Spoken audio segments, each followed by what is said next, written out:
Palestinians stop fighting, they're oppressed or whatever. If Israel stops fighting, they're genocided. Like the whole country is genocide them. They're backed by, again, 84 nations. They are never going to be genocided unless Iran launches 10 nukes. When you say backed by 84 nations, they have technology, training, and support. And we will go to fight for them. Do you think the United States would put troops on the ground in Israel? Absolutely. If Gaza had any substantive army and was going to go in there, absolutely the United States would.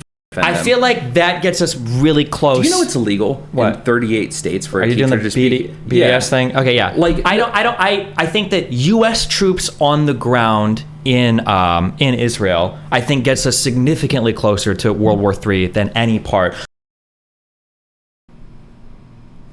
Why do other states who share the same religion and ideology not help Palestinians? They kind of do, but it's first of all, when we say Palestinians, you have to be careful to separate like people in the West Bank versus people from the Gaza Strip. And it's complicated. I think what I might do for this is, I think we're probably going to do a couple days just like fleshing out like all of the back and forth between Israel and the Palestinians, I guess, for the past like probably 80 years and go back and forth to the conflicts to kind of map it out. When you do that, why don't you watch a documentary on Britain when they gave Israel that land, who they promised to before they gave it to Israel. Yeah? Was it promised to the Palestinians first? 7 months before. Yeah? Why did that change? Because Britain is Britain, and they just decided to do that. Based. True. Why not every European country in North America take in Jewish refugees instead of giving them their own land? Well, what do you think would have happened if... Never mind. Okay, here. We'll argue about this in 2 days, okay? There is a theory that all these conflicts were planned before to make the U.S. weaker. Ukraine is... Oh, okay. Good one. And I'm not anti-Israel, Chad. Stop saying that.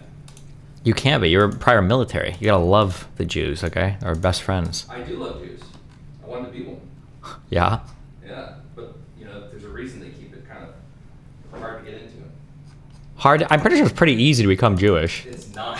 At all. There are like 2 sects in the entire religion. They're very small that allow Gentiles to get in.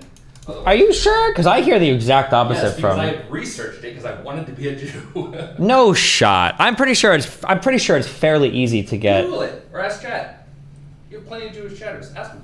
Yeah, but every Jewish person I'm talking, because I always bring this up, because when I argue with Nazis, they're always like, you have to have the pure bloodline from the mother and blah, blah, blah. But whenever I talk to any Jewish person, they're always like, Israel is insanely fucking hungry for people. If you marry anybody, or like for like birthright shit, if you've got like a great grandfather who like fucked a Jew once, Israel like, come birthright, come and hang out and be here and follow. Like I feel like right lineage and you just didn't know about it, but you found out about it. Yes, but you still have to. It has to come down from the mother at some point in time. Otherwise, the bloodline gets cut. Okay, I don't know. We'll look. I don't even know how I would look that up, but maybe. What fucking setting do you watch these on? What? No tag. Oh, I don't fucking know. I don't. Just whatever. I'm not sure. Do borders get automatically recognized with time? I think that's generally how it goes. What if 70 years passed but nobody recognized Crimea as Russian? I mean, I think eventually it would happen if they held it for long enough, right?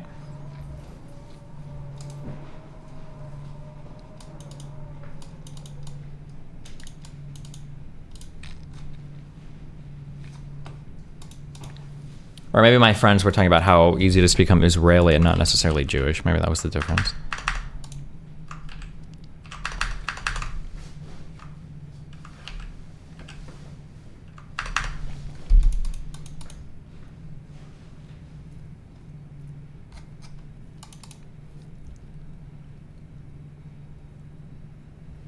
Russia taking over Georgia. They stopped fighting over the land. It's Russian. Ukraine is still fighting, so it's not Russian. Yeah, kind of. Yeah, because I'm pretty sure that happened with Georgia too, right? Those two, the two independent states are basically just that, right?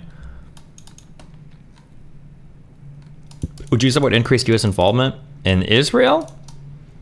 This is my current stance on what the solution to Israel-Palestine is, but this might change in a few days if I do.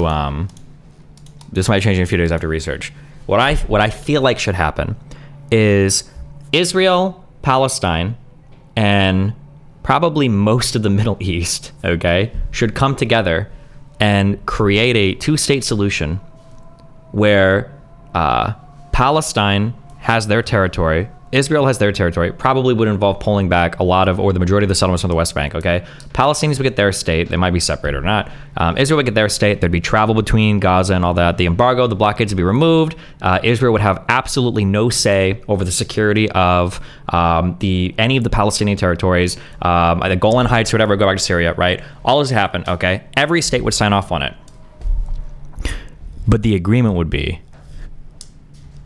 that if any crazy Palestinian terror attacks or whatever happen, like, or any shit like that is going on, okay, Iran sending shit or whatever, and Israel gets attacked from some shit, the United States comes in and fucking NATO's into the earth, okay, whatever faction or group of people is involved in that. You want another 9/11? What? Do you want another 9/11? Because that's how you get another 9/11. That's the solution. That way, because Israel doesn't want, I don't think Israel is, especially for the next 20 years with this in their brain, Israel's never going to be happy with anything where they don't control all of the security of the Palestinian territories, right? Hold on. Let's be really clear. When you do your research, Yeah. this shit is not about security. They say it's about security, and that's one of the most annoying things. Wait, what do you think it's about if it's not about security? They want the land. They want the fucking land.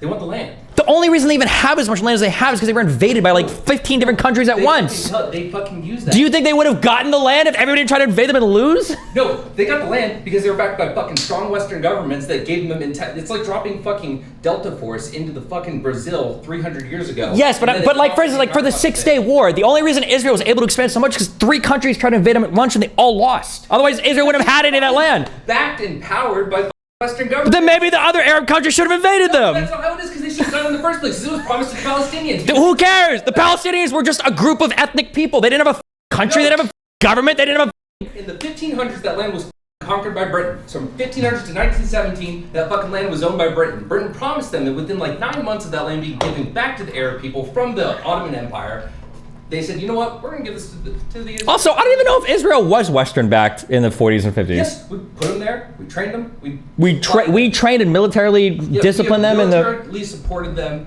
from the beginning, yes. Well, it sounds like the other guy shouldn't have invaded them. Israel's territory would be way fucking smaller. No, because you have to look up. So now you have to research stuff. No, hold on. So Yeah. here's the fucking problem. Oh my Jack God. and Steven, you can't fucking talk about this shit without sounding like a goddamn groiper. Groiper. I am a groiper. Go ahead. That fucking clip from Sneeko where he tells that one dude about it. Remember, like a week or two ago? No? He's explaining to that skinny dude like the history of Israel. You have to listen very carefully because he's explaining some things that are true, but then it's fucking peppered with all kinds of anti-Jew shit, right? But then there are a lot of truths in there about the history of Israel. One of which is that the land was supposed to go back to the Arabs from the Ottoman Empire. There's a ton of shit you're missing when you talk about this. Okay. There might be shit I'm missing, but I'm pretty sure that if you look at the modern day stuff, it's a fucking long one. You don't think you think that there's zero concern for any of the security situations from all of these places they keep getting attacked from, bombed from, invaded from, missiles shot from? Yeah, what foments the existence of Hamas? I don't know. Why does Hamas only exist in the Gaza Strip? Because the Gaza Strip government voted for them in 2006. Why did they vote for them in 2006 when Israel removed all of the settler encampments in 2005? Because Israel has been on a constant campaign of expansionism. They're oppressing these people. Isn't that the opposite of expansionism? No. Let's say if you were to tell Israel, maybe you should take all the settler camps out of the West Bank, and they say, well, we did that in the Gaza Strip, and now we have Hamas. No, what would be the argument? Why would they go for that? That would be like us giving back Texas in the 1800s, but then we still fuck with the Mexicans who now own Texas. They would still have animosity towards us. Okay, but if you're saying they still have animosity towards you, then Israel's going to probably think, well, they're always going to have animosity, so why the fuck would we give them anything? They're just going to fucking kill us all. One of the issues I've had with where everyone's like, I want to see the bodies, I want to see this, and they're super focused on it. And it's like, you didn't believe it. Only a fucking moron's denying the tragedy of the Hamas attack, right? Sure. So that's dumb. I'm not thinking of the Hamas. But no, oh, God. You Yeah, go ahead. Understand what Israel does with that fucking information. Mm-hmm. They know that they're turning, like, they have the backing of 84 nations in the United Nations. They understand that they've got America behind them and every other major Western nation. Yep. And by directing the conversation towards, look at the tragedy, it's like 9/11 all over again, where it's like 2,900 people just died. We're going to fucking do whatever the fuck we want. If you're not with us, you're with the terrorists. They literally do. They did the fucking meme. They literally 2 days after tweeted, you're either with us or you're with the terrorists.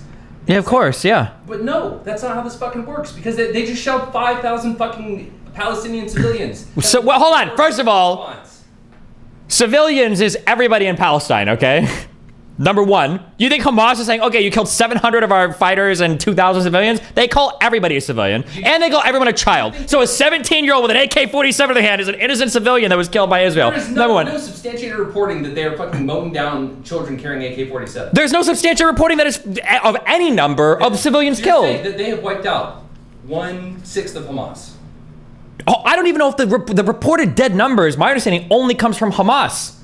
Palestinian health officials, which are the same people that reported that the hospital got bombed. Why the fuck would I believe anything they say? I'm sure there are a lot of people that have been killed. I'm sure there are probably a lot of civilians that have been killed.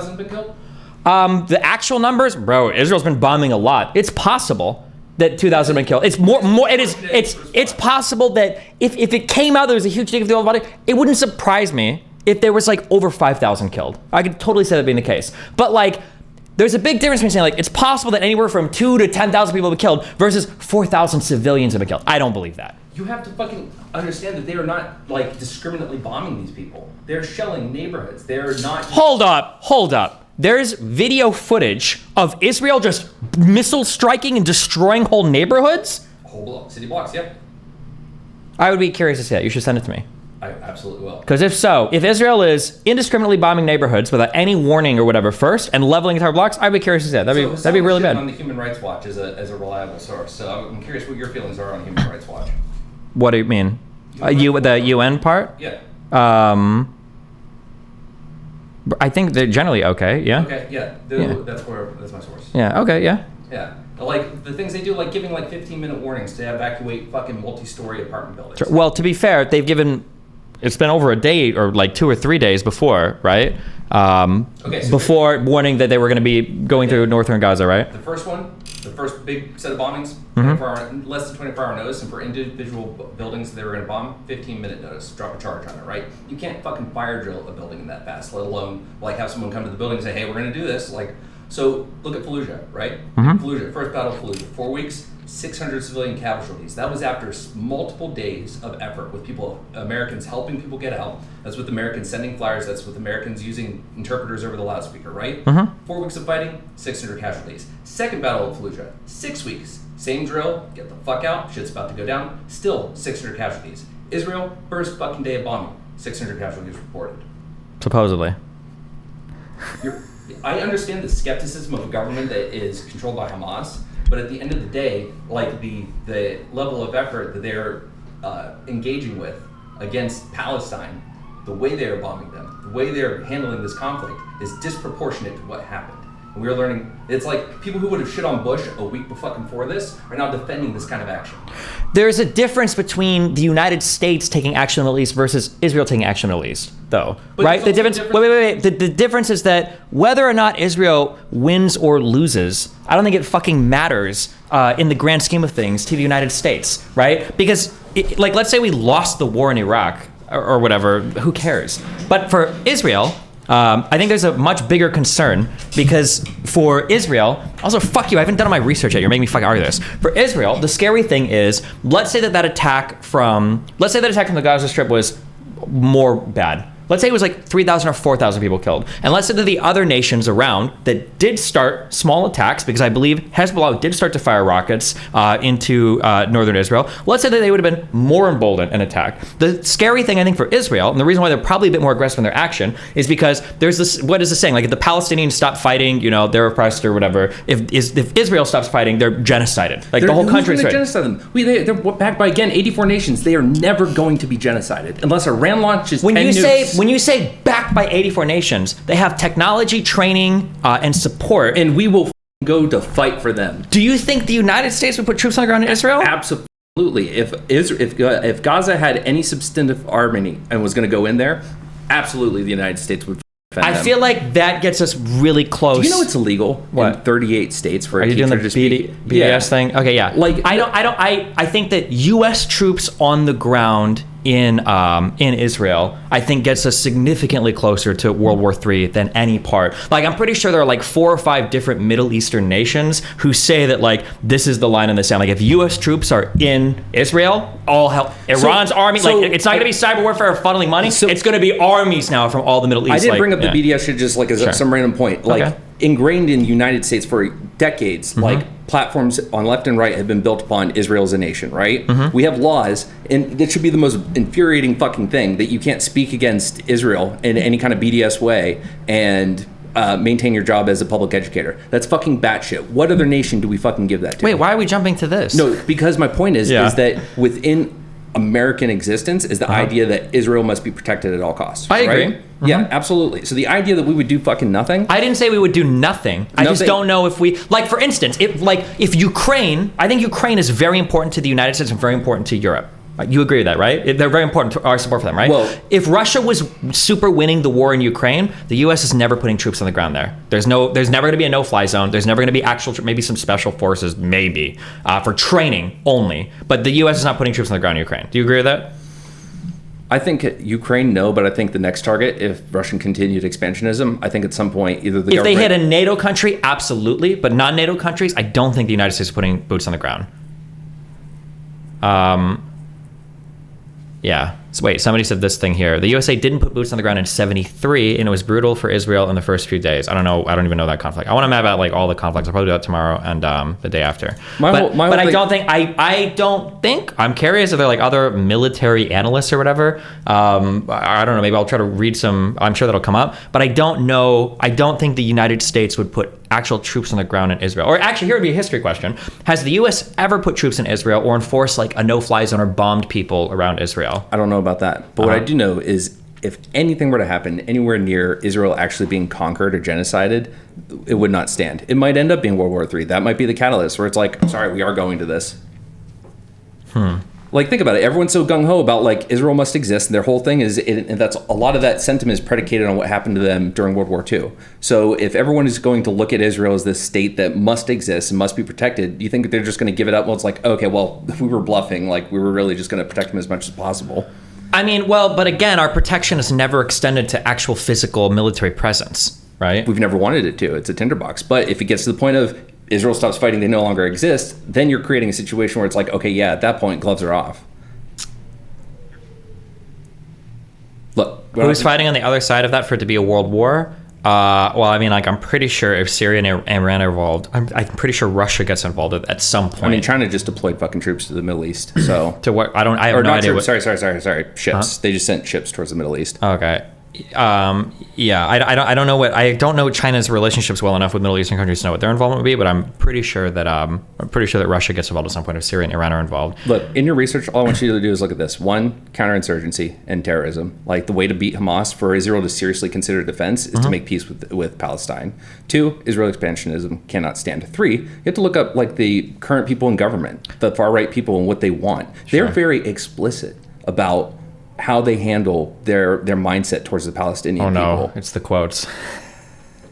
I mean, yeah, when you have these people in government, I mean, it's like, 86%, here's a good thought though, 86% of Israelis, according to Ethan, I didn't check his stat, say that they're opposed to Netanyahu and the right-wing government, right? Yep. But they maintain power. But is it like conservatives where they're like, we don't like Trump, but then, someone a little more polished says the same shit and they're like, yeah, we like that guy? Or do they actually stand against the current Israeli policies? I don't know. Yeah, I'm not sure. I don't know. I haven't looked at all the polling in Israel yet, but I think one of the frustrating things is that when someone says Israel shouldn't exist, people lose their fucking mind. When it's like, well, no, if you know the history of it, technically it shouldn't.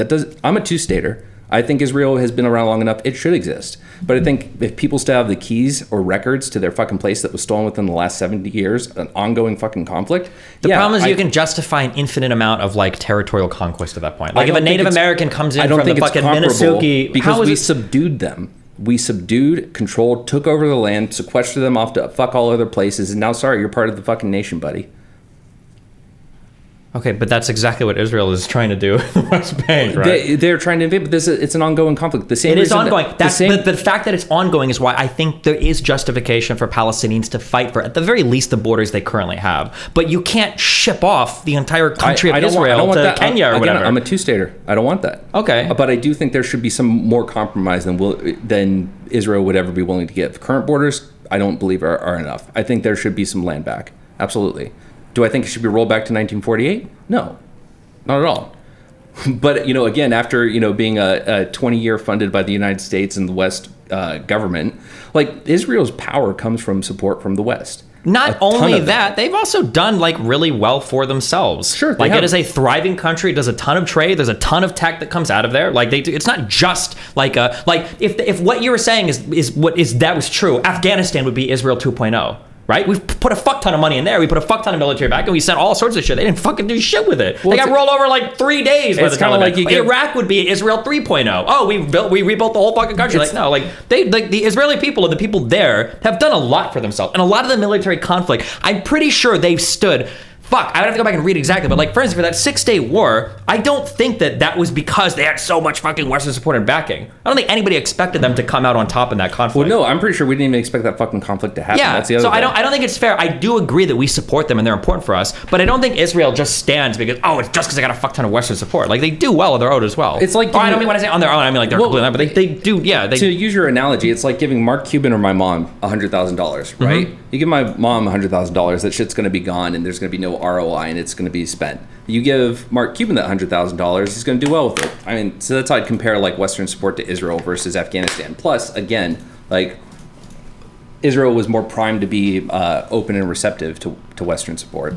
Like Afghans in this early 80s during the war with Russia. Was it early mid 80s?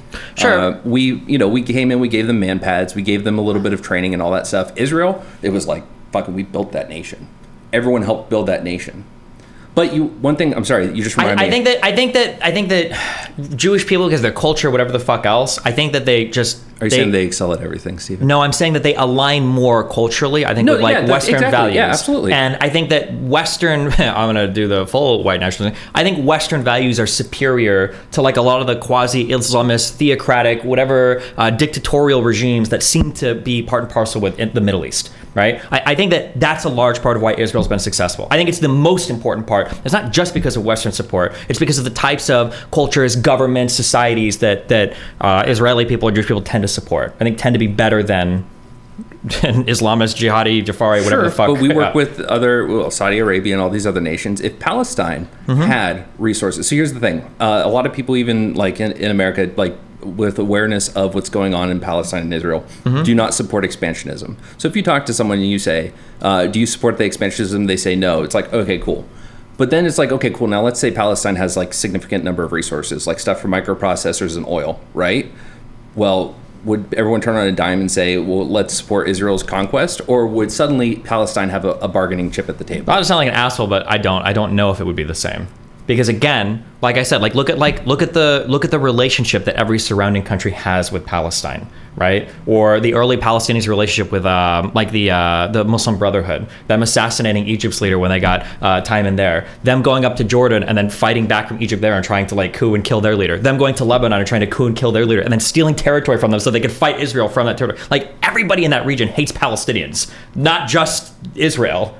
So I mean, like, given like unlimited resources, would they, be the same? I think if you turn back the clocks, or if like the cultures were a little bit different, such that like all the Muslim people didn't want to kill the Jewish people, whatever, there's a world where what you're saying, I think, is absolutely true. I'm talking about like for decades of mistreatment and wrongdoing by Israel, would America have ever stepped in if Palestine had an actual reason for America to work with them? That's what I mean.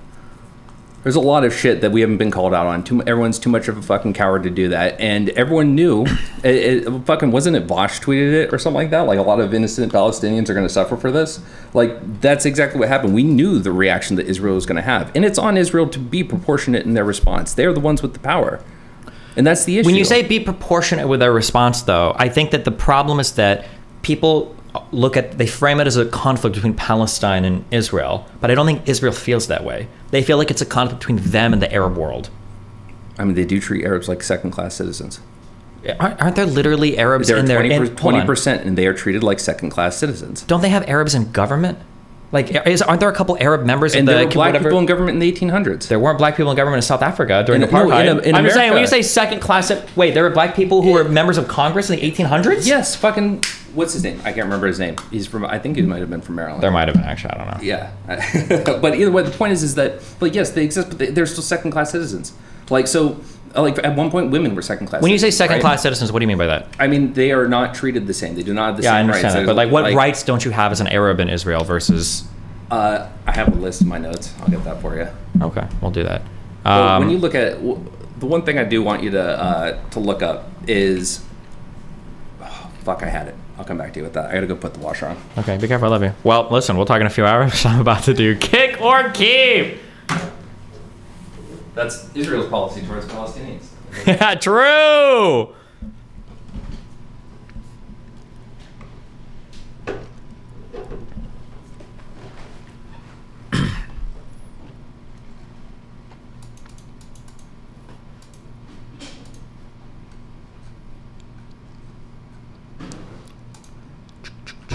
Destiny join voice. I've got like 6 minutes, okay? Or, oh my God, hold on.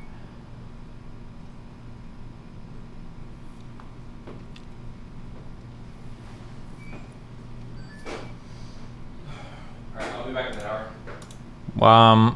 Okay, I love you. I have a to-do list from Mel. Be careful, babe. See you later.